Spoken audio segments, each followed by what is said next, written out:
Hey, what's going on, people? Knowledge here. This is a movie review on the recently released Spike Lee joint called Chi-Raq.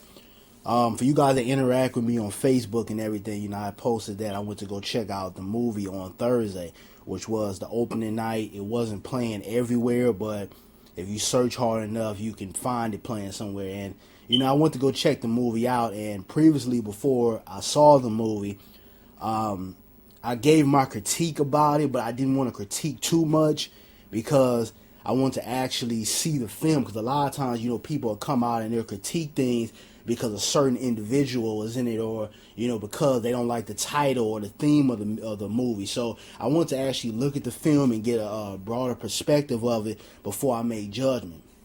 So I went to go check the movie out, and I must say that first of all, let me say that chocolate sister in there, man, that's a cold piece right there. That chocolate sister is fine as hell.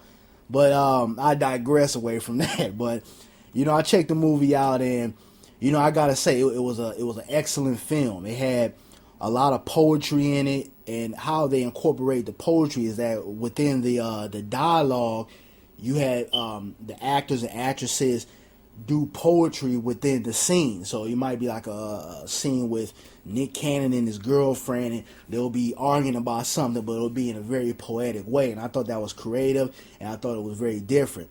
A lot of people had issues with Nick Cannon being in the movie, and I get it, because we know Nick Cannon, he's known to, as a businessman, he's on point, but a lot of times, his acting can be a little shaky, and his music is damn sure shaky. But I gotta say, Nick Cannon did a very good job in here. Now, looking at the film, I see why Spike Lee chose him for the role, because you needed a specific person that was able to bring a comical relief to the movie, but at the same time be serious. And that's what Nick Cannon did. He was able to be funny at moments, and then he was able to be serious. So I see why he was chosen for, this particular role.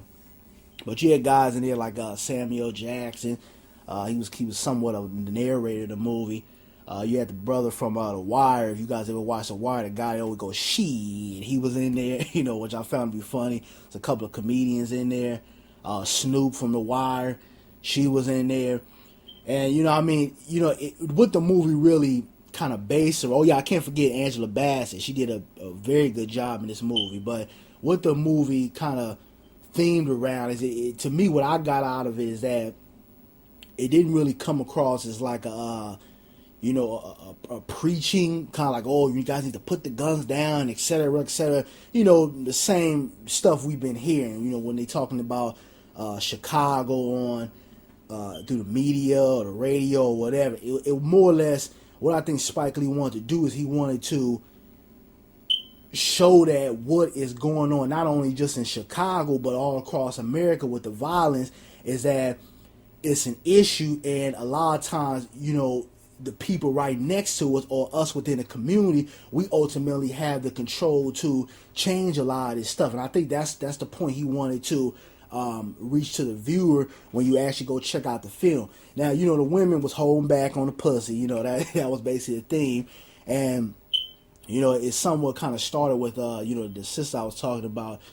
She was the girlfriend of Nick Cannon. She was saying how, some of the things he was doing and other cats in the community were doing were not only terrorizing the community, but also innocent lives were being taken. So she, met up with, I'm not going to give too much of the movie away, but she encountered Angela Bassett. Angela Bassett basically was like, yo, you have the power to change a lot of this stuff. If you guys stop, giving up the ass and, giving these guys the goodies, basically for being destructive and being assholes out here and not being real men, then a lot of this will stop. Because let's keep it real, fellas.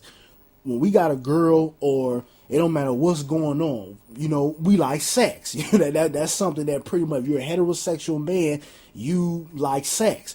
And that's something that is very powerful, and I don't think a lot of times women really understand or grasp the power that they have a lot of times over not just the community, but our children and over men in general. Because a lot of these guys out here, they do this stuff because they think that it's appealing to women. Because we have a lot of misguided women who, might have didn't grow up with a father, or their mother didn't teach them from right from wrong. So they feel like, the quote unquote thug, or the guy terrorizing the community, or the guy that, has a big stack of money from doing illegal things within the community, whether it's from selling drugs or you're selling guns, or et cetera, et cetera.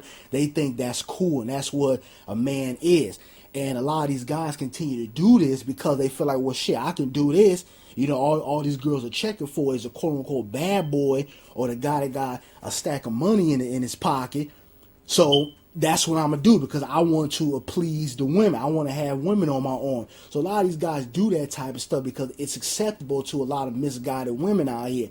And, basically, Angela Bassett, dropped some gems on her, was like, yo, you women have the power to change a lot of this stuff if you really wanted it to. And when you look at it from a real life perspective, this could, I doubt it, but this could actually take place in real life. Now, I'm going to keep it real. If I can't get some ass from my girl, or, whoever I'm dealing with at the moment, because of some little asshole terrorizing the community, I'm whooping everybody ass, straight up. But, I'm being facetious, but at the same time, I think it's important for women to understand the power that they have, not only within the community, but with our children and with a lot of these dudes out here. But, it's a must-see movie. Good message. I know a lot of cats from Chicago, like Chance the Rapper, and I think Ron Fest made some comments. They had some issues with, the movie as a whole, or the theme of the movie. And I think part of that is because they're from Chicago, and you don't want somebody misrepresenting your city. And I know that Spike Lee's from New York, and that could have had a lot to do with it too. I think if it was if he brought somebody on, I'm not saying he didn't bring Chicago cats on, because I'm sure, he went outside and said, hey, let me get some of the rappers or some of the guys who are from Chicago to put their intellectual influences within the movie. But because it's Spike Lee from New York, I think that had a lot to do with it too, because a lot of times people don't like other people talking down, or, displaying certain messages about a city or a state that you're not from. We're all like that. When I hear cats on YouTube making comments about LA and stuff like that, a place where I live, I grew up at, and they don't really know what they're talking about. They never even been to LA and experienced that. I get a little ruffled. So, I do understand that, but you guys just got to go check out the movie. You got to really peep the underlying message of the movie and what Spike Lee was really trying to convey to the audience, because, it was a great film. It had a great message in it, and, it really shows that the stuff that's going on, not only in Chicago, but across the globe, with violence and people, tearing up their community. We're doing the job, or some of us are doing the job of, what Klansmen used to do back in the day. Terrorizing people. I know everybody got their own philosophies of how we should, take the community back, and that's a whole nother, video. But we really have to, as a whole, do what we need to do to stop the violence out here. These cats who are out here, doing illegal things and, just basically bringing harm to the community, you got to stop that bullshit, because you're really just a black Klansman. You're just not wearing the sheet over your head. You're a Klansman because you're terrorizing your own community. But, again, great movie to Spike Lee. You guys go check it out. Support black films. Make sure that ticket says Chi-Raq on it, because, a lot of times they like to do a little slick shit with the tickets and everything. But you guys just go check out the movie. If you already checked out the movie, give me your feedback on what you thought, about the movie and the overall message of the movie. Great movie. I'm out. Peace.